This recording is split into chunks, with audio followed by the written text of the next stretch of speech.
I'm Egyptian. I performed in the Welcome Dinner stand-up show as well, like a gig. And I'm back. I'm like a bad case of the herpes. I always come back. I'm originally Egyptian. I lived in Germany for a bit with Middle Eastern background. It's fun to be an Egyptian because slash Middle Eastern slash as well because of I got to travel a lot because of in the national team of swimming, and I got to know the reactions. You get different reactions from people when you start to go and say, "Hi, I'm an Egyptian." And I actually wrote down some of the reactions that I got from people. Honest to God, I got these reactions before, with the name and address of everyone, so I can bomb them later. So the first reaction, for example, like, "Oh, you're an Egyptian. I like hummus." And I got this one time from a girl. She was like, "Oh my God, you're an Egyptian. So do you live in a pyramid?" Oh my God. As well. "Oh my God, you're an Egyptian. Do you have a camel?" I do. His name is Bob. Or, "Oh my God, you're an Egyptian. That's exotic." Yeah, I'm like kiwi. Exotic. I'm soft, sweet, and hairy.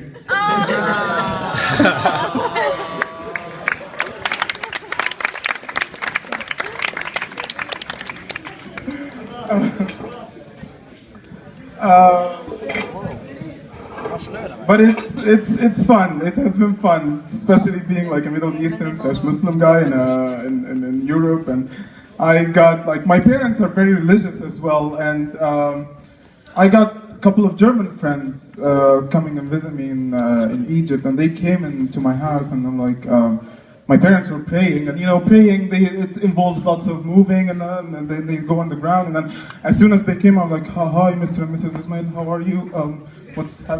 Did you lose something? I'm talking to you." I'm like, dude, they're praying," and I go to them, and they're like, "Praying? Why?" I'm like, "They're praying to God." I'm like, "Where?" But it's fun. I love my parents. My parents are very, the Middle Eastern parents are very, they question you a lot. Like, where are you going? What are you doing? Stuff like that. And especially my mom.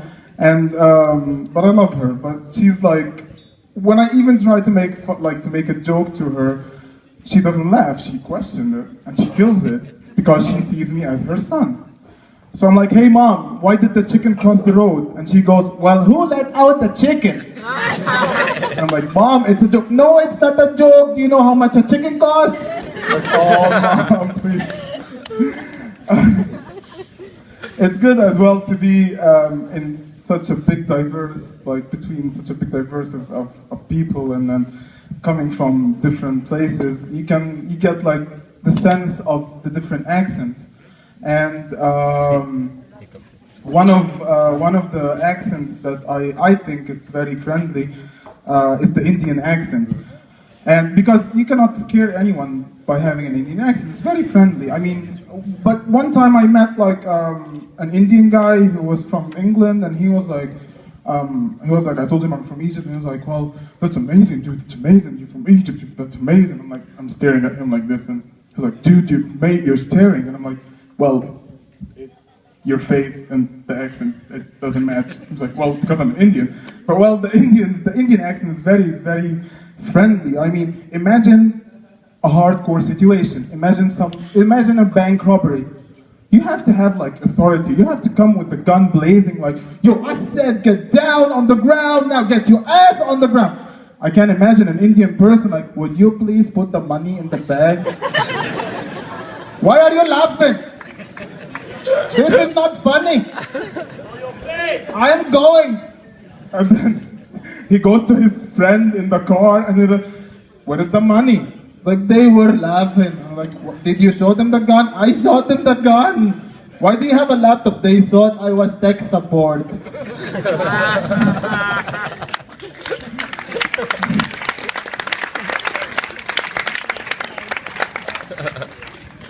one of the other accents that you get that you get a lot here is the French accent. And the French people in the house. Yay! Fantastique! And the French accent is very delicate. It's very and the problem is that you guys don't say the H. The H is silent. So that can create lots of misunderstanding. For example, at dinner, someone translate that? Okay, that's time to throw my dirty snooze to him. I think. Anyway, so for example, at dinner time, so he shuts up. a French person would come to you and you ask you, "Are you angry?" Why am I angry? It's 1 o'clock. Are you angry? I'm angry. Why are you angry at 1 o'clock? Like, we have to eat the food. I'm angry. That creates lots of misconceptions. And by the way, why does lots of people hate the French people? I have no idea. There is actually an internet site that's called IHateFrenchPeople.com. I'm not even kidding. I'm not even kidding. But they are lovely. They are lovely. They party hard. They are amazing. And also one of the accents that lots of people here have is Spanish accent. Spanish people, please.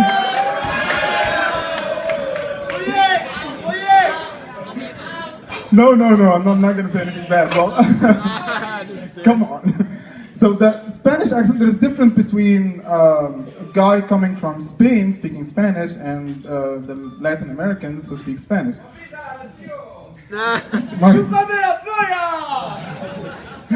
My roommate, for example, is from Argentina and he speaks Spanish as well. But here's how you can tell the difference between a Spanish, like a person coming from Spain speaking Spanish, and a normal, Latino, Latin American. The people who speak Spanish from Spain, they have a lisp. Like, they say the S like an F. So, when it comes from guys as well, it sounds so weird. Like, hola señor, ¿cómo estás? It sounds so... But, Spanish people, I love you. One of the scariest accents ever, I think, in my opinion, because of the media and everything, is the Arabic accent or the Middle Eastern accent. I can say the same sentence twice, one with a heavy one without an Arabic accent, and one with a very heavy Arabic accent, and you will not tell the difference. Well, no, you will tell the difference, but you will see what I mean. Like, for example, this sentence, okay, dude, this is going to be amazing. We're going to do it next Friday. People will talk about this for years. We've been planning for months. I can be talking like about a party. But then, if I say, well, we're going to do this next Friday. We've been planning this for 4 years, 4 months. And people will talk about this for years.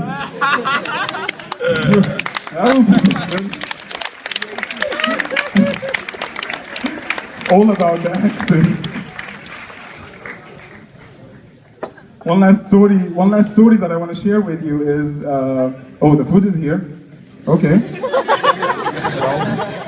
Well, that's fun. Should I wait or? No. And no one goes to the bathroom because I've put speakers there and I can mess with your head. You can go to the bathroom and like, welcome to the bathroom. If you want to go pee-pee, please use toilet number 1. If you want to go poo-poo, please use toilet number 2. So everyone is getting the food? Everyone? Okay. So one of the last story that I want to tell you is, for example, going to different countries makes you see how people act. For example, Singapore. I went to Singapore before for a competition, and they have very strict rules. I mean, you think the rules in the Middle East is very strict, but in Singapore it's very, very strict. For example, a guy from America went there many years ago and he graffitied on the wall and he got whipped. Like a guy came, he took out a stick and he whipped him in front of the public.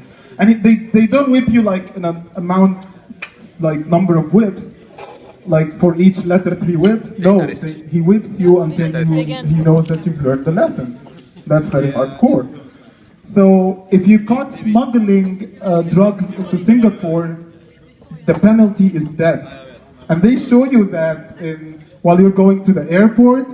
They show you like a video, the costume of that, like to show you what you're going through. And then like comes a girl like, poof! Welcome to Singapore. Singapore is a very nice country. Singapore is a very beautiful country. If I caught you smuggling drugs in our country, I will stab you and hit you and cut you and put you on the ground and step on you and pee on you while doing Gangnam Style. So, and then welcome to Singapore. Anyway, the last thing that I want to say in all seriousness, it was fantastic 4 months here, and I'm very happy that I met all of you. We've partied, we went out, we traveled, we spent our times like millionaires. I'm positive, I'm 100% sure that you guys added in my life. I hope that I did and made change in yours as well. Thank you so much.